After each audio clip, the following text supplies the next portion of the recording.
नमस्कार। गोहार छत्तीसगढ़ कैंपेन पर किचकिच में आप सभी का स्वागत है। मैं हूं आपके साथ दिव्यांशु जोशी। इस साल आजादी के 75 वर्ष पूरे होने पर भारत सरकार इसे आजादी के अमृत महोत्सव के रूप में मना रही है। इसी कड़ी में केंद्र की बीजेपी सरकार ने हर घर तिरंगा अभियान शुरू किया है, तो वहीं छत्तीसगढ़ की कांग्रेस सरकार ने भी स्वतंत्रता सप्ताह के तहत हमर तिरंगा अभियान का ऐलान कर दिया है। इसके बाद प्रदेश में देशभक्ति और तिरंगे को लेकर भी सियासी घमासान शुरू हो गया है। अभियान पर सियासत शुरू हो गई है। कांग्रेस से बीजेपी के अपने अपने अभियान देखने को मिल रहे हैं और अब इन अभियान पर आरोप प्रत्यारोप की राजनीति शुरू हो गई है। कांग्रेस बीजेपी में जोर आजमाइश देखने को मिल रही है। तिरंगे को लेकर के सियासत देखने को मिल रही है। इस साल स्वतंत्रता के 75 वर्ष पूरे होने जा रहे हैं। सरकार इसे आजादी के अमृत महोत्सव के रूप में मना रही है, तो वहीं इसी कड़ी में अब छत्तीसगढ़ की कांग्रेस सरकार ने भी स्वतंत्रता सप्ताह के तहत हमर तिरंगा अभियान का ऐलान कर दिया है। तो इसी को लेकर के आरोप प्रत्यारोप की जो राजनीति है वो अब शुरू हो गई है। आइए आपको सुनवाते हैं कि इस मुद्दे को लेकर के सत्ता पक्ष और विपक्ष ने क्या कुछ कहा।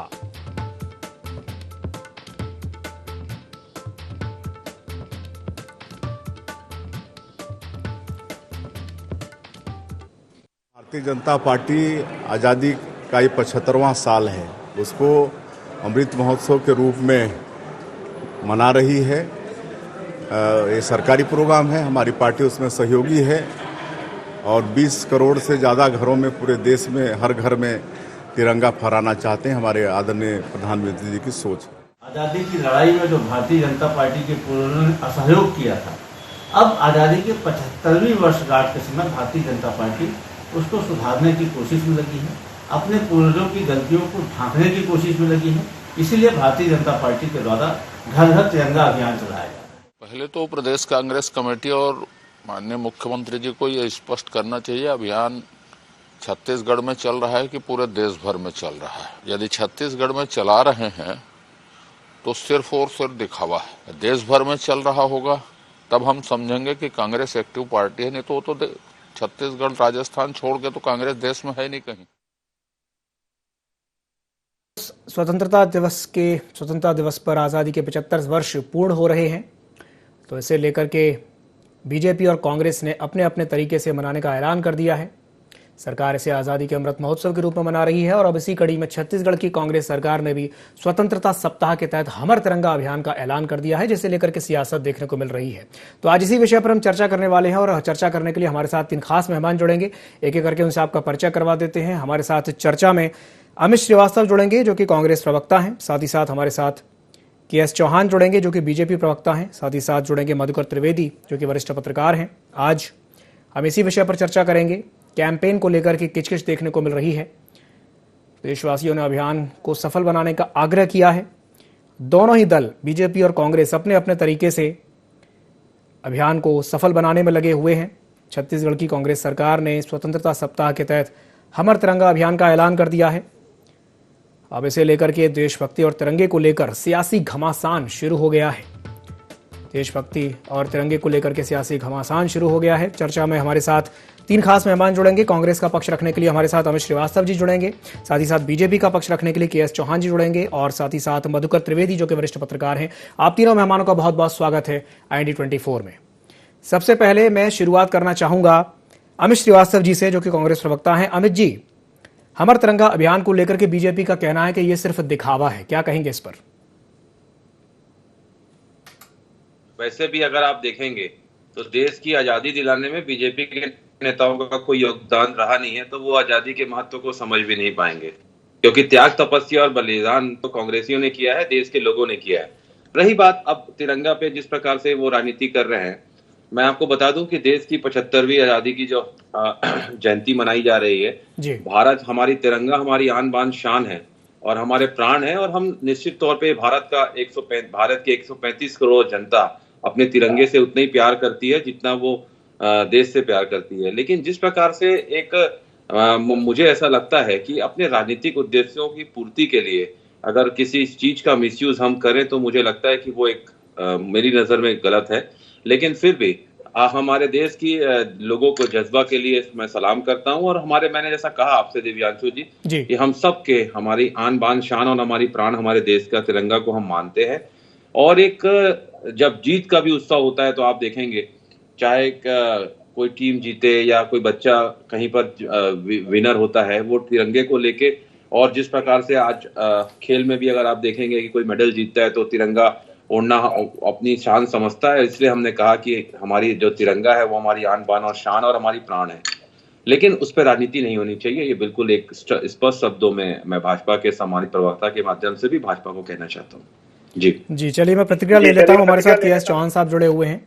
चौहान साहब, आपने अभी बात सुनी अमित श्रीवास्तव जी की, और वो तो सीधे तौर पर ये कह रहे हैं कि आज़ादी में तो कोई योगदान ही नहीं है बीजेपी का, और वो उनका ये भी कहना है कि ये सिर्फ सियासत के लिए इस तरह की बातें हो रही हैं। क्या कहेंगे इस पर? इनका ये मानना है कि सिर्फ और सिर्फ कांग्रेस पार्टी ने आजादी दिलाई है जी। क्या ऐसा सत्य है? और इतिहास जब बनाया गया था, जो पाठ्य पुस्तिका बनाई गई थी, उसमें भी यही दर्शाया गया है कि कांग्रेस का सबसे बड़ा रोल है।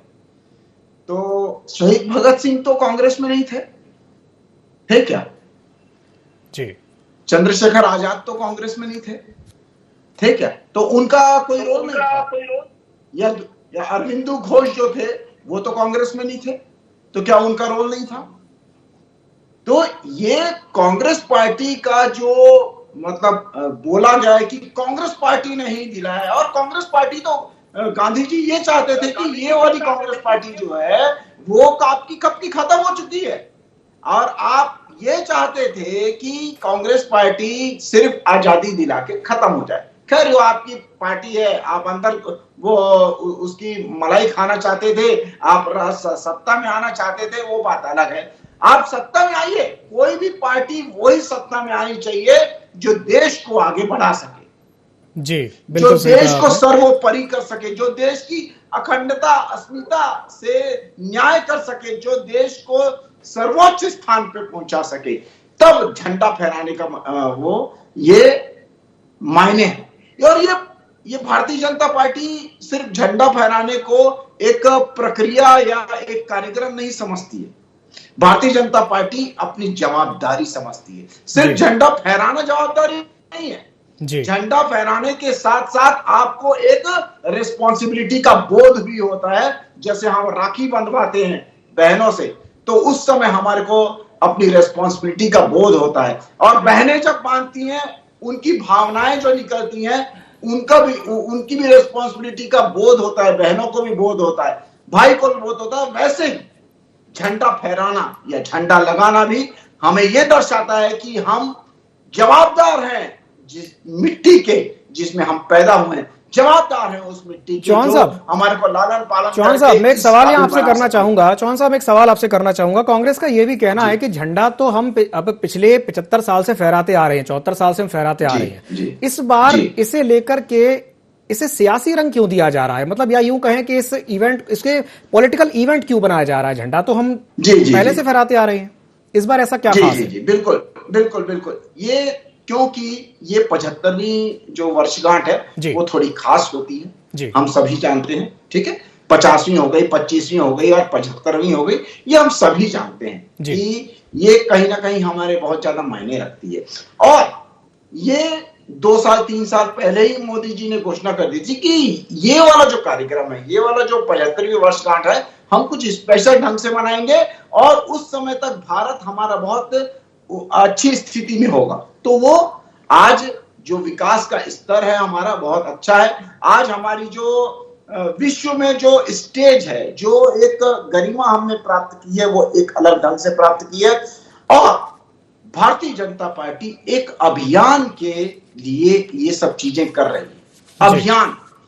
अभियान जो हमारे युवाओं को एक ब्लूप्रिंट देगा, वो अभियान जो हमारे युवाओं को जागरूक करेगा, हमारे नागरिक को जागरूक करेगा, हमारे जो घर घर जो तिरंगा जाना है उसके प्रति और जागरूकता और मूल्यों को, उस देश के मूल्यों को, वो अपने चिन्ह के मूल्यों को, उसको घर घर तक पहुंचाने का ये अभियान है। और अभियान में हम गर्व करते हैं कि भारतीय जनता पार्टी इस अभियान में उसने 45 लाख घरों को यहां पर छत्तीसगढ़ में और 20 करोड़ घरों को पूरे देश में देने का और फैलाने का और लगवाने का ये संकल्प लिया है, जिसके लिए हर मंत्री से संतरी, हर कार्यकर्ता, जो 18 करोड़ कार्यकर्ता है, वो इसके लिए प्रतिबद्ध है। चलिए ठीक है जी चौहान साहब, मैं आपकी बात की प्रतिक्रिया ले लेता हूं। अमित जी कुछ कहना चाहते हैं। अमित श्रीवास्तव जी, अभी आपने चौहान साहब की बात सुनी, क्या कहेंगे इस पर?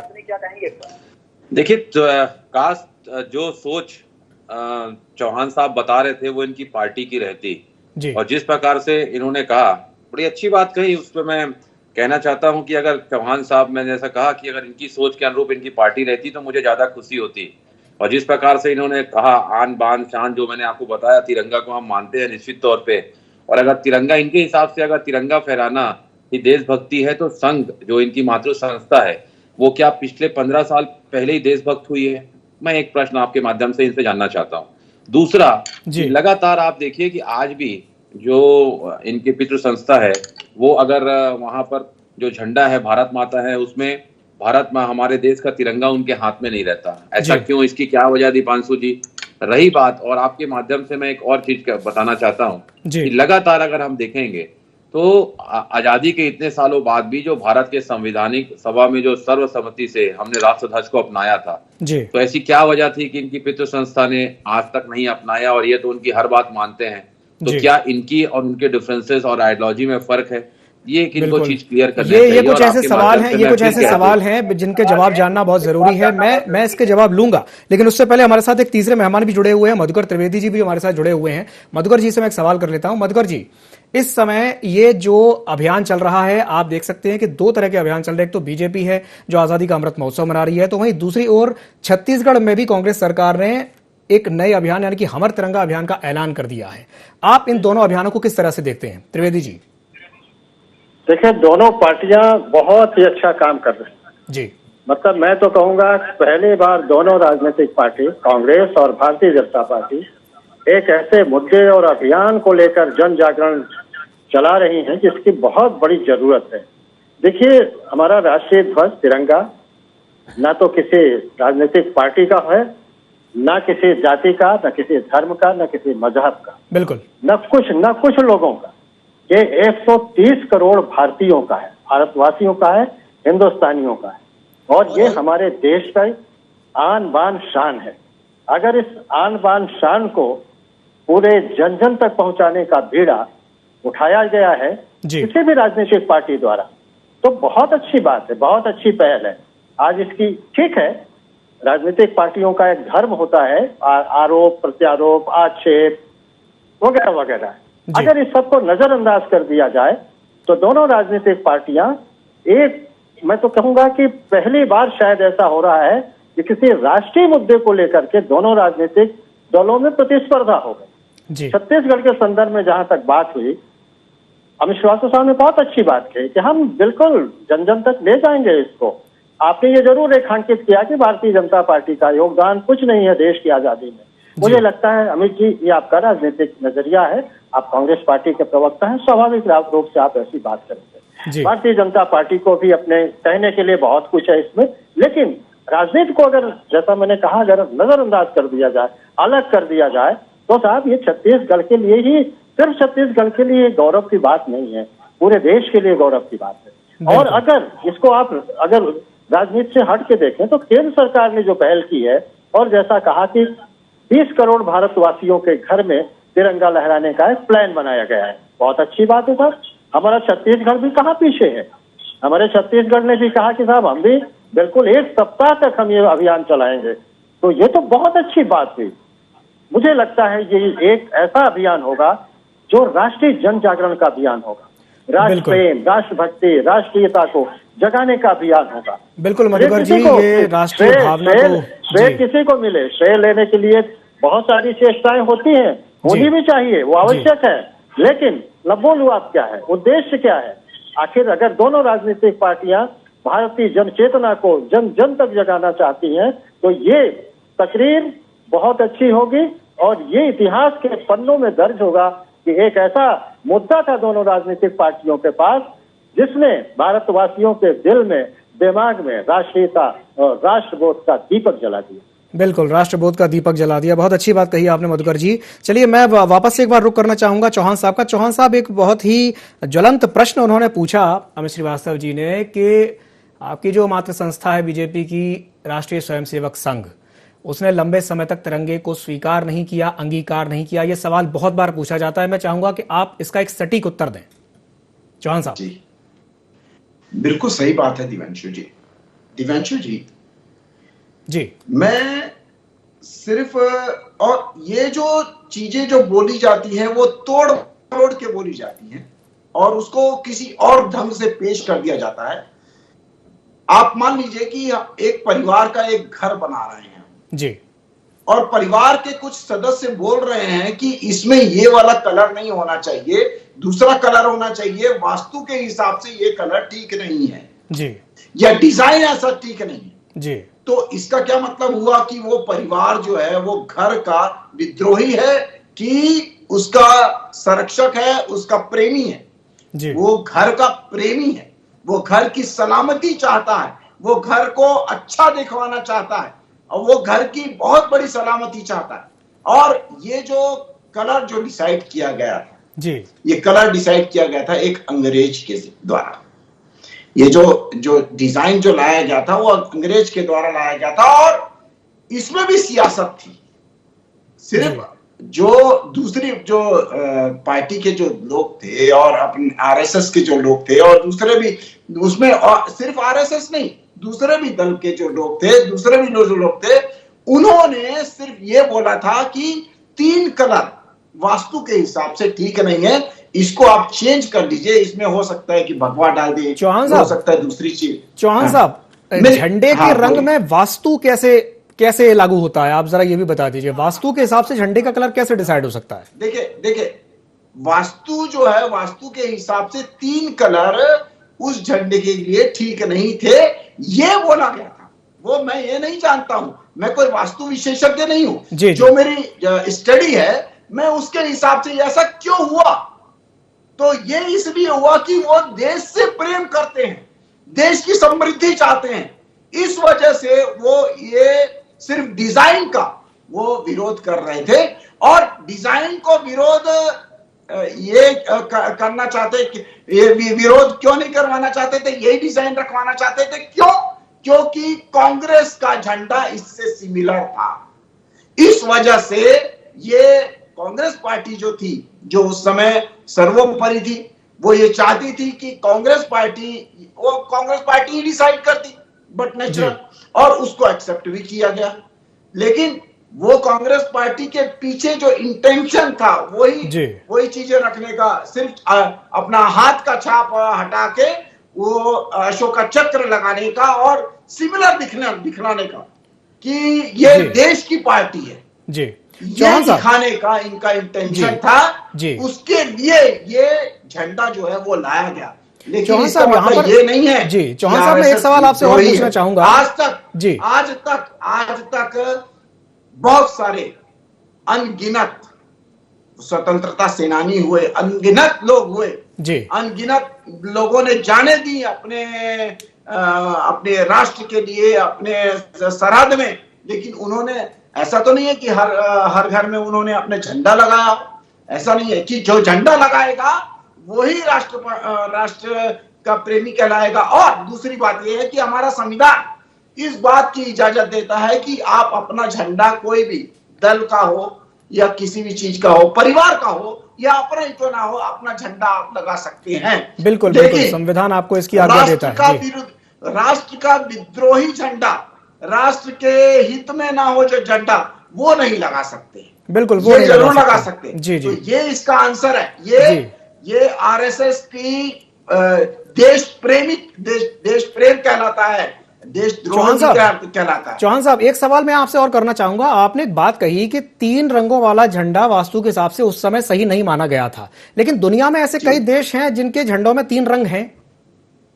बिल्कुल है, लेकिन क्या होता है वास्तु के हिसाब से, क्या होता है कि जरूरी नहीं है कि मैं पुखराज पहनता हूं तो आपको पुखराज अच्छा लगे, नीलम पहनता हूं तो वो देश काल और परिस्थिति के हिसाब से उस समय ये हो सकता है कि आज की डेट में वो ठीक हो जी, लेकिन देश काल और परिस्थिति के हिसाब से उस समय वास्तु देश काल और परिस्थिति के हिसाब से होता है। बिल्कुल बिल्कुल और बिल्कुल, जगह के हिसाब से होता है, स्थान के हिसाब से होता है, जगह के हिसाब से, तो स्थान वो के हिसाब से होता है जी, उसके हिसाब से किया गया। और मैं एक बात बता दूं आपको, मैं वास्तु का जानकार नहीं हूं, लेकिन मेरे को थोड़ी बहुत जो नॉलेज है देश काल और परिस्थिति के हिसाब से ही, कल को आपको बोलेंगे कि दूसरी अंगूठी में पहनिए, तीसरी अंगूठी में पहनिए, कल को आपको बोलेंगे कि नीम का पत्ता लगाइए, कल को आपको बोलेंगे कि टोपी पहनिए।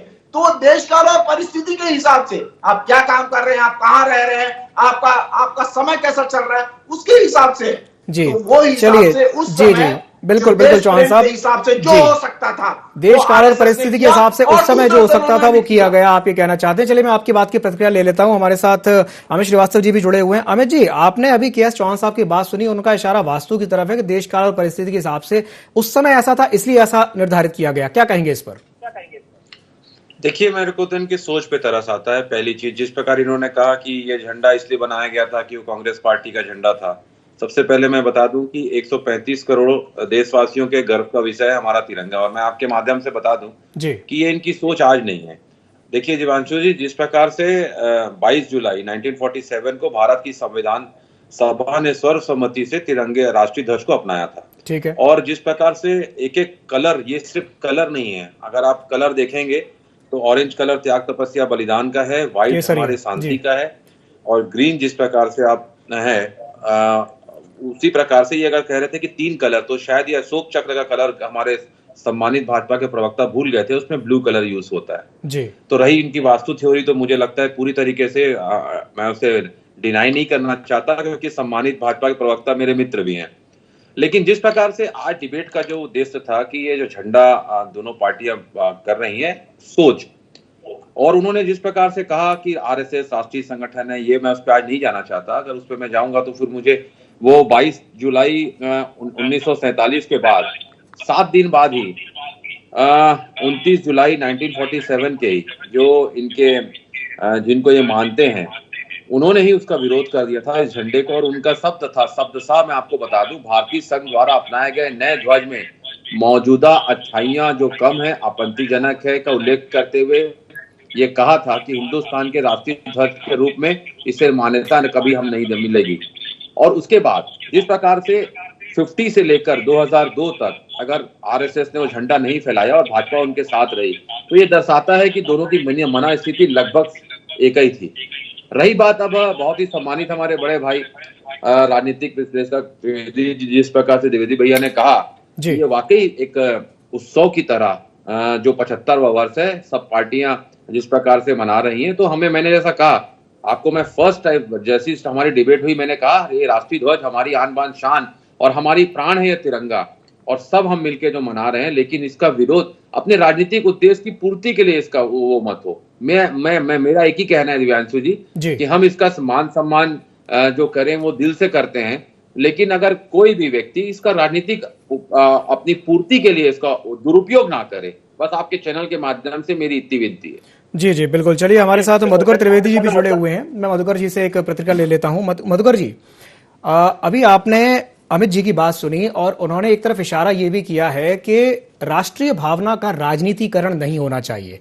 कहीं ना कहीं जिस तरीके से ये जो अभियान चल रहा है, इसे ये भी कहा जा रहा है कि इसे पॉलिटिकल इवेंट की तरह से प्रस्तुत किया जा रहा है, क्या कहेंगे इस पर? देखिए, ऐसा नहीं हो तो बहुत अच्छा है जी, क्योंकि हर राजनीतिक पार्टी का अपना झंडा होता है, अपना निशान होता है, अपनी विचारधारा होती है, लेकिन तिरंगा हमारी राष्ट्रीय विचारधारा है। तिरंगे को हम राजनीतिक कटुता और विद्वेष में न लपेटें, बल्कि तिरंगे का उपयोग हम समाज में विद्वेष को, घृणा को, नफरत को दूर करने के लिए करें। और मुझे लगता है कि कांग्रेस पार्टी का भी यही उद्देश्य है। आज से नहीं, आजादी के पहले से तिरंगे की जो शान थी वो तो साफ दिखी थी आजादी के उस दौर में भी। उसके बाद आज तक 75 वर्ष हो गया। हमारे लिए बहुत गौरवशाली क्षण है कि हम आज आजादी का 75वां वर्ष अमृत महोत्सव मना रहे हैं। कोई भी राजनीतिक पार्टी इस अमृत महोत्सव से असहमत नहीं हो सकती, और चढ़ के सबकी हिस्सेदारी हो रही है। इसलिए, और आज की डिबेट IND24 ने बहुत अच्छे मुद्दे पर रखी और दोनों राजनीतिक दलों को दोनों प्रवक्ता बहुत ही जिज्ञासु हैं और बड़े प्रबुद्ध हैं। दोनों ने बड़ी अच्छी बात कही। आज की डिबेट में कोई राजनीतिक कटुता बिल्कुल मुझे नहीं दिखाई थी, मुझे बहुत अच्छा लग रहा है। लेकिन अगर इस मुद्दे को राजनीति के चश्मे से न देख करके इसको सामाजिक दायरे तक सीमित रखा जाए, यानी समाज में एक दिशा देने के लिए इस तिरंगे का नाम, इसका निशान, इसका इतिहास, इसकी जो हमारा जो आजादी के पहले का जो एक तरह से कहिए आन बान शान के रूप में प्रस्तुति रही है, यहाँ तक कि मैं तो चाहूंगा कि कैसे बना, ये सब चीजें राजनीतिक पार्टियां बनाएं। तिरंगे में जो 3 रंग है, इनका उद्देश्य क्या उद्देश्य है, तीनों रंगों की अस्मिता क्या है, तीनों रंगों का अपना महत्व क्या है, किसके द्योतक है, इन सब चीजों की बताने की जरूरत है। खाली घर में तिरंगा लहरा देने से, झंडा एक लगा देने से मुझे नहीं लगता है कि वो आप दोनों राजनीतिक दलों का उद्देश्य पूरा हो जाएगा। बिल्कुल बिल्कुल, ये बहुत अच्छी बात है। अगर आप जन जन तक अपनी बात पहुंचाना चाहते हैं, इससे आपको राजनीतिक तौर से ही फायदा होगा। आपके कार्यकर्ता जाएंगे, वो बताएंगे, क्योंकि ये तिरंगे की बात है, ये किसी राजनीतिक पार्टी का नहीं।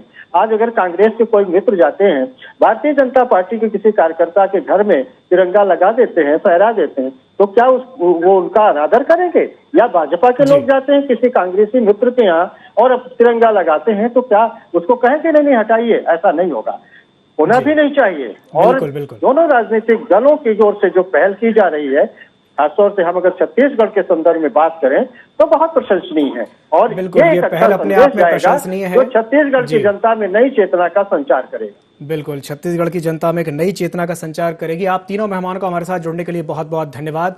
तो आज इस विषय पर हमने चर्चा की है। इस साल स्वतंत्रता के 75 वर्ष पूरे होने जा रहे हैं और इसे लेकर के आजादी के अमृत महोत्सव के रूप में सरकार तो मना ही रही है, तो वहीं छत्तीसगढ़ की कांग्रेस सरकार ने भी स्वतंत्रता सप्ताह के तहत हमर तिरंगा अभियान का ऐलान कर दिया है। इसे लेकर के राजनीति तो अपनी जगह है, लेकिन बड़ी बात यह है कि जो एक राष्ट्रीय भावना है वो भावना बनी रहनी चाहिए। वो भावना बनी रहे, इसके लिए जरूरी है सिर्फ तिरंगा ही ना फहराया जाए, तिरंगा क्यों है, क्या है, इसके पीछे का इतिहास क्या है, ये भी जानना बहुत ज्यादा आवश्यक है। तो गुहार छत्तीसगढ़ में फिलहाल के लिए इतना ही। मुझे दीजिए इजाजत और आप बने रहिए IND24 के साथ।